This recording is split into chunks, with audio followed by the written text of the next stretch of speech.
This is so I protect my palms and exotics through the winter.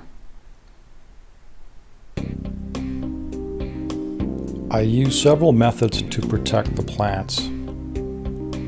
The simplest method is a mulch of dried leaves or manure covered with a tarp to keep everything dry, and that's the secret for all the plants.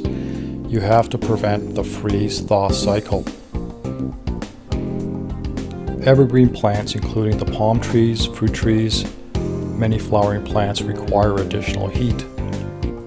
This can be achieved one of two methods. For most of the palm trees, all I do is put them inside the cold frame, which is built out of a polycarbonate material covered in plastic. They are wrapped with C9 Christmas lights, and they're plugged into a thermocube, which is basically an outlet with a thermostat built in, which kicks in at 2 degrees Celsius and turns off at 5 degrees. In other words, 35 to 45 Fahrenheit.